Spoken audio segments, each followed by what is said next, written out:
Hi hello welcome to my channel రహస్య పెళ్ళి part 3. కాపాడడానికి చాలా ప్రయత్నం చేశాం. విషం తాగి 5 అవర్స్ అవ్వటం వల్ల బాడీలోకి వెళ్ళిపోయింది. దానివల్ల క్రిటికల్ అయ్యింది. వీఆర్ సారీ అండ్ ఫార్మాలిటీస్ అని పూర్తి చేసి ఇంటికి తీసుకొని వెళ్ళవచ్చు అని చెప్పి డాక్టర్ వెళ్ళిపోతుంది. అది విన్న ప్రియా షాక్తో కింద పడి ఏడుస్తూ ఉంటుంది. అప్పుడే పోలీసులు అక్కడికి వస్తారు. అజయ్, హలో సార్, నేనే ఫోన్ చేసింది. కింద పడి ఏడుస్తుంది చూడండి. ఆమె మా దేవుని విషం ఇచ్చి చంపింది. అరెస్ట్ చేయండి. ప్రియా, అన్నయ్య, నేనే తప్పు చేయలేదు సార్, నేను ఏ తప్పు చేయలేదు. దేవిని నేను చంపలేదు అని అంటుంటే బలవంతంగా పోలీస్ స్టేషన్కి తీసుకొని వెళ్తారు.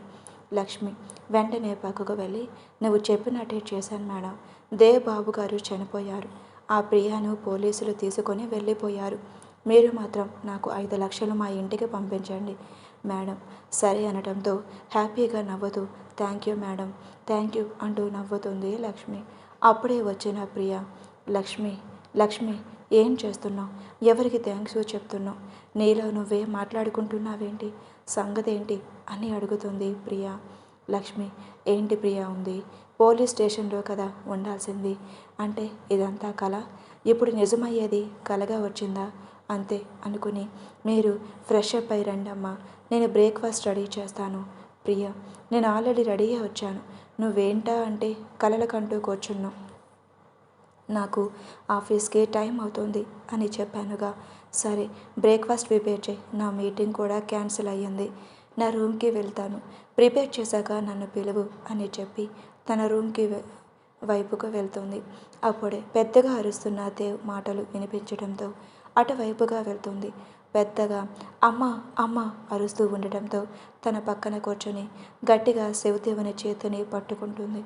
దాంతో టక్కున లేచి హక్ చేసుకుంటాడు. నెమ్మదిగా హక్ చేసుకోవాలా వద్దా అనే సందేహంలో హక్ చేసుకుని వీపుని నిమురుతూ కామ్ చేస్తుంది. నెమ్మదిగా కళ్ళు తెరిచిన దేవ్ వెంటనే లేచి షర్ట్ వేసుకుని వెళ్తాడు. వెంటనే దేవ్ చేతిని పట్టుకొని ఆపుతుంది ప్రియా. ప్రియా కోపంగా చూసినా సరే, ఏమయ్యింది? మీకు నైట్ మైర్ ఉంది. మొన్న ఈ మధ్య కూడా ఇలాగే చూశాను. నిన్నేమో మిమ్మల్ని మీరే శిక్షించుకుంటున్నారు. మీ జీవితంలో ఏం జరిగింది? శివదేవ్ ఒక ఆమె తనని కత్తితో పొడుస్తున్నట్లు గుర్తు చేసుకుని షటాప్ తన చేతిని లాగుతాడు. దాంతో ప్రియ తన గుండెపై వాలిపోతుంది. వెంటనే తన చుట్టూని వెనక్కి లాగుతూ, నా జీవితంలోకి మళ్ళీ నువ్వు రావాలి అని కూడా ఆలోచించకు. ఒక్కసారికే నా ఆనందాన్ని దూరం చేశావు. మళ్ళీ చెబుతున్నా, నా లైఫ్లోకి నువ్వు ఎంటర్ కాకు. నా లైఫ్ నా ఇష్టం. నన్ను నేను చంపుకుంటాను కూడా. మైండ్ ఇట్ అని బెడ్ పైకి తోసి అక్కడి నుండి వెళ్ళిపోతాడు. ప్రియా, ఏంటినా నా గురించి ఏమనుకుంటున్నాడు? ఏదో హెల్ప్ చేద్దామని నేను అడుగుతుంటుంటే యాటిట్యూడ్ చూపిస్తున్నాడు. అవును, తన జీవితంలోకి మళ్ళీ రావడం ఏంటి? ఈ రాక్షసుని కలవడం ఇప్పుడే మళ్ళీ అంటాడేంటి? అసలు కలిసినా ఎప్పుడు పారిపోయి ఉండేదానేమో. ఈయనతో ఎవరుంటారు? అయ్యా బంగారం అంటుంటే టెక్కు చూపిస్తున్నాడు. ఇప్పటి నుండి నేనేంటో చూపిస్తాను అని అక్కడి నుంచి బ్రేక్ఫాస్ట్ చేయడానికి వెళ్తుంది. మరోవైపు లక్ష్మి, ఈసారి కూడా ప్లాన్ ఫ్లాప్ అయ్యింది. అసలు జ్యూస్ ఎక్కడ ఉంది అనుకుంటూ ఉంటుంది. అప్పుడే ప్రియా వచ్చి, ఈ జ్యూస్ గ్లాస్ కోసమే వెతుకుతున్నావనుకుంటా అని తన చేతికి ఇస్తుంది. నిన్న ఆయన జ్యూస్ తాగలేదు, చెప్పానుగా, నేనిస్తే తాగడు అని యాటిట్యూడ్ చూపిస్తాడు. నువ్వు తాగు. ఆలోచించి, నువ్వు వద్దులే, నిన్నట్టుండి అలాగే ఉంది జ్యూస్, జెమ్స్ ఉంటాయి, పడేసే. ఓకే, మీ బాబుగారు కూడా వస్తారు బ్రేక్ఫాస్ట్ చేయడానికి, అప్పుడు చేస్తానులే నేను కూడా అని చెప్పి హాల్లో ఉన్న సోఫాలో పేపర్ చదువుతూ కూర్చుంటుంది. కొంత సమయం తరువాత శివదేవ్ లక్ష్మి బ్రేక్ఫాస్ట్ అని పిలుస్తాడు. వస్తున్న బాబుగారు అంటూ తెచ్చి వడ్డిస్తుంది. ప్రియా ఎంజాయ్ చేస్తూ తినడం చూసి ఈ పిచ్చిది ఇంకా మారలేదు అనుకుని నవ్వుకుంటాడు. మళ్ళీ నేనేంటి, మళ్ళీ దీని మాయలో పడిపోతున్నానేంటి? పగ కోసం మాత్రమే పెళ్లి చేసుకున్నాను అనుకుని ప్రియ, శివదేవ్ నాకు ఈ బ్రేక్ఫాస్ట్ నచ్చలేదు, నాకు సలాడ్ కావాలి. నువ్వు నా భార్యవి కాబట్టి నాకు నచ్చిందే చెయ్యాలి. సో వెళ్ళి సలాడ్ టోస్ట్ ప్రిపేర్ చేసి తీసుకొనిరా. గో గో అని పెద్దగా అరుస్తాడు. ప్రియా వెంటనే కిచెన్లోకి వెళ్తుంది. ఈ రాక్షసుడు కనీసం బ్రేక్ఫాస్ట్ని కూడా ఎంజాయ్ చేయనివ్వడం లేదు అని వెజ్ వెజిటేబుల్స్ కట్ చేస్తుంది. మైండ్లో ఆలోచన వచ్చి ఉప్పు కారం ఎక్కువగా కలుపుతుంది. ఒకవేళ నన్ను తినమంటే ఎలా ఎలా అని ఆలోచించి పైన లేయర్ నార్మల్గా పెడుతుంది. అంతా ప్రిపేర్ చేసి తీసుకుని వెళ్ళి శివదేవికి ఇస్తుంది. శివదేవ్ అనుమానంగా చూస్తూ ఇది ఏదో చేసే ఉంటుంది అనుకుని, ప్రియా ఫస్ట్ నువ్వు తిను, తర్వాత నేను తింటాను. నేను సలాడ్ తినను, మీరే తినండి. మీకోసం ప్రేమగా చేసుకొని తీసుకువచ్చాను, సో మీరే తినండి అంటుంది ప్రియ. వెంటనే శివదేవ్ అంటే ఇదేదో చేసే ఉంటుంది అనుకుని, నువ్వు తింటే మిగతాదంతా నేనే తింటాను. ప్రియ మన రూట్లోకి వచ్చాడు అనుకొని, ప్రామిస్ మీ మామ్ మీద నేను తింటే పక్కా అంతా తింటారు కదా అని అడుగుతుంది. ప్రామిస్ అని చెప్పడంతో బౌల్ తీసుకుని పైన ఉన్న లేయర్లో ఉన్న వెజ్జెస్ తింటుంది. ఈ సలాడ్స్ ఎలా తింటారు బాబు అనుకుని, ఇదిగో తీసుకో అని ఇస్తుంది. ఎలాంటి ప్రాబ్లం లేకపోవడంతో తను కూడా తింటాడు. ఉప్పు కారం ఉండటంతో మింగలేక మింగుతాడు. ఇది నన్ను మోసం చేసింది, ఇది ఎలా తిన్నది అనుకుంటూ, నాకు వద్దు, లక్ష్మణ్ చేసిన భోజనం తినాలి అని ఉంది నాకు అని పక్కన పెడతాడు. ప్రియ అయ్యో భర్తగారు ఏంటండి, మీ మామ్ మీద ప్రామిస్ చేశారు తింటాను అని, ఇప్పుడు తప్పించుకుంటున్నారు. మీకు మీ మామ్ అంటే ఇష్టం లేదా, అది ఉంది అనడంతో సరే తినండి అంటుంది ప్రియ. దాంతో టైం చూసి, ఆడుకుంటున్నావు కదా, నా టైం వస్తుంది శ్రీమతి గారు అని చెప్పి ఎలాగోలా పూర్తి చేశాడు. వెంటనే లేచి ఫ్రిడ్జ్లో ఉన్న ఐస్ క్రీమ్ తీసుకొని తన రూమ్కి వెళ్ళిపోతాడు. లక్ష్మి కూడా అక్కడి నుండి వెళ్ళిపోతుంది. ఈయన గారింటి ఆఫీస్ గురించి మర్చిపోయారా, లేదా వెళ్ళాలి అని లేదా అనుకొని దేవ్ దగ్గరకు వెళ్తుంది. ప్రియ దేవ్ పద ఆఫీస్కి వెళ్దాము, మీటింగ్ ఉంది అని చెప్పావు. దేవ్ నీకు ఇప్పటి వరకు బుర్ర ఉంది అనుకున్నా, ఇప్పుడే అర్థమైంది ఆ బుర్ర కూడా లేదు కానీ, ఈరోజు సండే అయితే ఆఫీస్ ఎలా ఉంటుంది. ప్రియ అవునా, ఈ గొడవలో పడి అంతా మర్చిపోయాను దేవ్, నేను నాన్నగారి దగ్గరకు వెళ్ళొస్తాను. దేవ్ వెళ్ళే ప్రసక్తే లేదు, ఈ ఇంటి నుండి బయటకు కదిలితే మాత్రం నాలో రాక్షసుని చూస్తావు, మర్యాదగా రూమ్లోకి వెళ్ళు అని గట్టిగా చెప్పడంతో తన రూమ్కి వెళ్ళిపోతుంది. కొంత సమయం తర్వాత శివదేవ్ తన సీక్రెట్ రూమ్లో ఉన్న పెయింట్ వాల్ తెరిచి ఆ రూమ్లోకి అన్నం ప్లేట్ తీసుకొని వెళ్తాడు. అక్కడ సంఖ్యలతో ఉన్న ఒక అమ్మాయి కత్తి పెట్టుకుని వేగంగా వచ్చి భుజంపై కూర్చుతుంది. ఏరుపు నిండిన కళ్ళ నీళ్లతో కత్తిని తీసి అమ్మాయి ముందుకు వెళతాడు. ఆ అమ్మాయి నన్నేం చెయ్యొద్దు, నన్ను ఏం చెయ్యొద్దు అంటూ భయపడుతూ వెళ్ళి కూర్చుంటుంది. నెమ్మదిగా వెళ్తూ హక్ చేసుకొని, baby my sweet heart, sorry sorry నీకు చెప్పకుండా పెళ్లి చేసుకున్నందుకు, మా మంచి బేబీ కాదు, చూడు నీ కోసం టాయ్ తెచ్చాను. వెంటనే ఆ అమ్మాయి నా కోసం టాయ్ తెచ్చావా, నువ్వు చాలా మంచోడివి అని సంతోషపడుతుంది. నీకు చాక్లెట్ కూడా తెచ్చాను, అది కావాలి అంటే భోజనం చేయాలి, ఈ ట్యాబ్లెట్ వేసుకోవాలి అని చెప్పడంతో సరే సరే అని చప్పట్లు కొడుతూ తినిపిస్తుంటే తిని ట్యాబ్లెట్స్ వేసుకుంటుంది. నన్ను ఎక్కడి నుండి తీసుకొని పో అని అనడంతో బాధగా, నువ్వు గుడ్ గర్ల్ కదా, సో మాట వినాలి, ఇదిగో నీ చాక్లెట్, ఏయ్ చాక్లెట్ చాక్లెట్ అని ఎగురుతూ కింద పడుతుంది ఆ అమ్మాయి. వెంటనే పట్టుకొని బెడ్పై పడుకోబెట్టి దుప్పటి కప్పి నుదుటిపై ముద్దు పెట్టి డోర్ తాళం వేసి పెయింట్ పెట్టి వాల్ డోర్ వేసి తన రూమ్లోకి వెళ్ళిపోతాడు. మరోవైపు ప్రియ అమ్మ నా పట్టి అని వెతుకుతూ ఉంటుంది. డాడ్ ఇచ్చిన గిఫ్ట్ ఇలా పడేసుకున్నాను, ప్రియ నీకు అసలు బుద్ధి లేదే అనుకుంటూ హాల్ తన రూమ్ అంతా వెతుకుతుంది. ఎక్కడా కనిపించకపోవటంతో దేవు రూమ్లో పడుకున్నాను కదా, అక్కడేమైనా పడి ఉంటుందేమో అనుకుని దేవు రూమ్కి వెళ్తుంది. వెళ్ళి అంతా వెతుకుతుంది. దేవ్ వెనక నుండి బలంగా ముందుకు లాగి, ఏం చేస్తున్నావు ఇక్కడ, నా పర్మిషన్ లేకుండా నా రూమ్లోకి వచ్చి ఏం వెతుకుతున్నావు అని అడుగుతాడు. ప్రియ దేవ్ ముందు నా చేతిని వదులు, వదులు దేవ్ వదులు, నా పట్టీ కనిపించడం లేదు, అంతా వెతికాను కనిపించడం లేదు, నీ రూమ్లో పడుకున్నాను కదా అందుకే వచ్చాను, నీ పర్మిషన్ లేకుండా రావడం తప్పే, అది మా నాన్న లాస్ట్ గిఫ్ట్ దేవ్ అందుకే అని అనడంతో చేతిని వదిలేస్తాడు. దేవ్ సరే అంతా వెతుకు అని బయటికి వెళ్ళబోతుంటే దేవ్కి అయిన గాయం చూసి షాక్ అవుతుంది.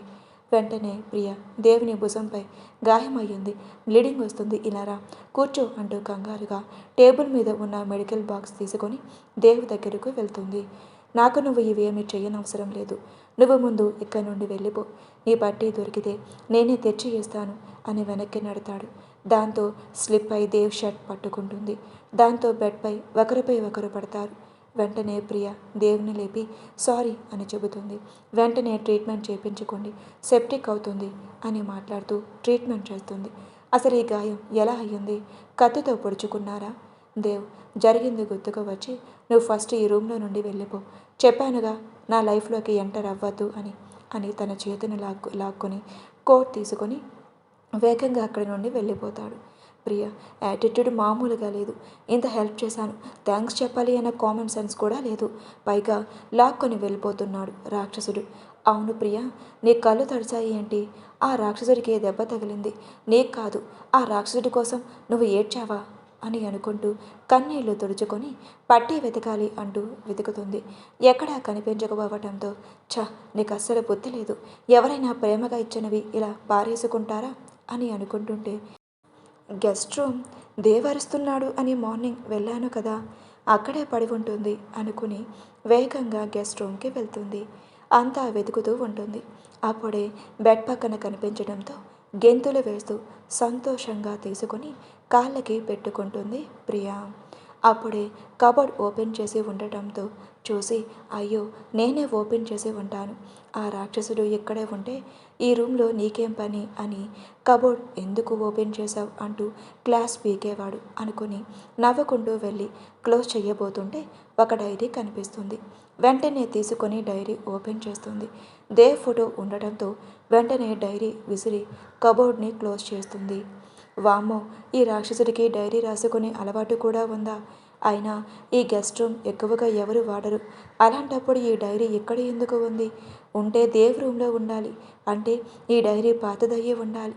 చదువుదామా? ఒకరి పర్సనల్ డైరీ చదవడం తప్పు. అయినా దేవ్ నా భర్త. భార్యాభర్తల బంధంలో ఈ పర్సనల్స్ ఏమీ ఉండవు. దేవ్ గురించి నాకు తెలియాలి కదా అని అనుకుని కబోర్డ్ ఓపెన్ చేసి డైరీ తీసుకొని అవి క్లోజ్ చేసి తన రూమ్కి వెళ్తుంది. అన్ని డోర్స్ క్లోజ్ చేసి బెడ్పై కూర్చొని డైరీని ఓపెన్ చేస్తుంది. సెకండ్ పేజీ ఓపెన్ చేయగానే తన ఫోటో దేవు పక్కన ఉండటం, అది కూడా పెళ్లి బట్టలతో. అది చూసిన ప్రియ షాక్ అవుతుంది. అదేంటి, దేవు పక్కన వాళ్ళ వైఫ్ కదా ఉండాలి. పల్లవి వదిన చూపించిన మౌనికాదేవి అక్కలేదు. తను కదా దేవు పక్కనే ఉండాలి. మరి నేనెందుకు ఉన్నాను అని అనుమానంతో కింద లైన్ చదువుతుంది. నీ కళ్ళల్లో ఆనందం చూసినప్పుడు నాకు ఈ ప్రపంచంలో నీతోనే కొత్త జీవితం కావాలని తెలుసుకున్నాను. ఆ రోజు నుండి నా ప్రతి శ్వాస నీదే. నువ్వు నా భార్యవి, నువ్వు నా ప్రాణానివి. I love you Priya. Happy married life. మన కొత్త జీవితానికి ఆల్ ది బెస్ట్. నీ లైఫ్ పార్ట్నర్గా నన్ను ఒప్పుకున్నందుకు థ్యాంక్ యూ. అంటే నేను దేవ్ పాస్ట్లో నేను ఉన్నానా? నేను దేవ్ భార్యనా? మరి నాకు ఏమీ గుర్తు రావడం లేదు ఎందుకు అన్ని ఆలోచనలతో నెక్స్ట్ పేజీ ఓపెన్ చేసి చదవడం మొదలు పెడుతుంది. నిన్ను కలిసిన ఆ రోజే నా జీవితంలో జరిగిన గొప్ప మలుపు, ఓ గొప్ప జ్ఞాపకం అంటూ ఇలా రాసి ఉంటుంది. అది న్యూ ఇయర్, కొత్త సంవత్సరం పార్టీని ఎంజాయ్ చేసి పార్టీ ముగిశాక మధురమైన జ్ఞాపకాలతో కార్ డ్రైవ్ చేస్తూ ఇంటికి వెళ్తున్నాను. రాత్రి చల్లని గాలి, చక్కటి సంగీతం మరియు కొత్త సంవత్సరం ఆశలు. ఆ హృదయం ఆనందంతో ఉప్పొంగుతుంది. కానీ అంతలోనే ఓ మలుపులో కారు బ్రేక్స్ పనిచేయకపోవడంతో కారు అదుపు తప్పి వేగంగా ముందుకు తీసుకువెళ్ళి ఓ పెద్ద చెట్టును ఢీకొట్టింది. ఒక్కసారిగా నిశ్శబ్దం, అంతా రక్తం, స్పృహ మాత్రమే ఉంది. ఇంకా ఈరోజు నా లైఫ్లో చివరి రోజు అనుకున్నా. అమ్మ, నాన్న, అమ్మమ్మ, తమ్ముళ్ళు, ఫ్రెండ్స్ అందరూ గుర్తుకు వచ్చారు. లైఫ్ కళ్ళ ముందు కనిపించింది. అప్పుడే వచ్చింది ఏంజల్ లాగా ఒక అమ్మాయి. హలో మిస్టర్ అంటూ నా బొగ్గలో ట్యాప్ చేస్తూ నేను స్పృహలో కోల్పోకుండా నీళ్లు చల్లుతూ మాట్లాడిస్తూ చూసుకుంది. నా కోసం డ్రైవర్తో గొడవపడి మరీ హాస్పిటల్కి చేర్పించింది. తన అందమైన మొహంతో పాటు గొప్ప మనసు కూడా ఉంది అని సంతోషపడ్డాను. అదే న్యూ ఇయర్ నైట్. అద్భుతమైన జ్ఞాపకాల మధ్య ఒక ప్రమాదం నా జీవితాన్ని మార్చేసింది. ఆ రోజు నాకు తెలిసిన వాస్తవం ఏంటంటే జీవితానికి సరికొత్త అర్థం ఉంటుంది. అది మానవత్వంలో దాగి ఉంటుంది.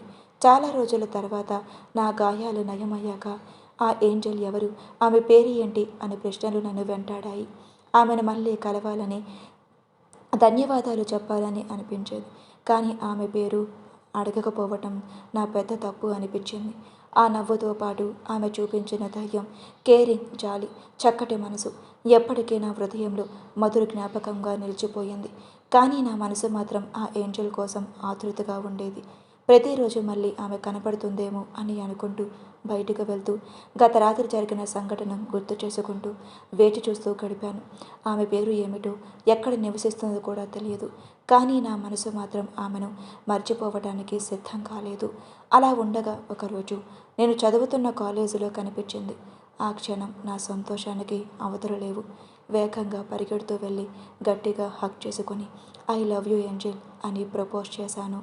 ప్రియ వెంటనే బలంగా నెట్టివేస్తూ ఏయ్ అంటూ గట్టిగా చెంపపై కొడుతుంది. కొంచెం కూడా మేనర్స్ లేదా? నా పేరు ప్రియ, ప్రియాశక్తి, ఏంజెల్ కాదు. అండ్ సెకండ్ థింగ్, ఇలా వచ్చి ప్రపోజ్ చేయడం రూడ్, వెరీ రూడ్. నువ్వు ఈ కాలేజ్కి డాన్ అవ్వచ్చేమో, బట్ నా దగ్గర కాదు. దేవ్ ఆ రోజు అని చెప్పేలోపే ఏ మిస్టర్, చెబుతుంటే అర్థం కావడం లేదా? నాకు ఇవన్నీ ఇష్టం ఉండదు, సో మర్చిపో. అలాగే నేను కొట్టినందుకు ఐఎమ్ సారీ అని చెప్పి తన క్లాస్ రూమ్కి వెళ్ళిపోతుంది. ఏ ప్రియా, ఏంటి అలా కొట్టేశావు? చూడు ఎంత హ్యాండ్సమ్గా ఉన్నాడు, హీరో మెటీరియల్లా ఉన్నాడు. తను తలుచుకుంటే ఎంతమంది ఆ అమ్మాయిలు క్యూ కడతారు, నువ్వేమో ప్రపోజ్ చేసినందుకు కొడతావా అని అంటుంది శ్వేత. ప్రియ, శ్వేత ఇతనెవరో నాకు తెలియదు, అలాంటిది సడన్గా వచ్చి హక్ చేసుకుంటే కోపం రాదా? అందుకే కొట్టేశాను. సారీ కూడా చెప్పానుగా. ఇవన్నీ వదిలేసాయి. మొన్న యాక్సిడెంట్ గురించి చెప్పాను కదా, ఆ మిస్టర్ గురించి ఏమైనా తెలిసిందా? శ్వేత, లేదే, హాస్పిటల్ అంతా అడిగాం, బట్ నో యూస్. ఆ వ్యక్తిని నువ్వు కాపాడావు. వెతికితే తను వెతకాలి, నువ్వు కాదు, అర్థమవుతుందా అని అంటుంది.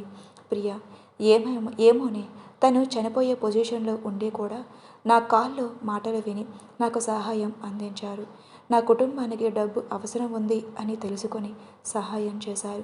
నిజం చెప్పాలంటే తన కళ్ళల్లోకి చూసినప్పుడే అతనికి పడిపోయాను. లవ్ అట్ ఫస్ట్ సైట్ అంటే ఇదేనేమో అని అంటూ పరిగెడుతుంది శ్వేత. ఏయ్ ఆగవే అంటూ తన వెనకే పరిగెడుతుంది ప్రియా. స్టోరీ ఎలా ఉంది? నెక్స్ట్ ఏం జరుగుతుందో కామెంట్స్లో చెప్పండి.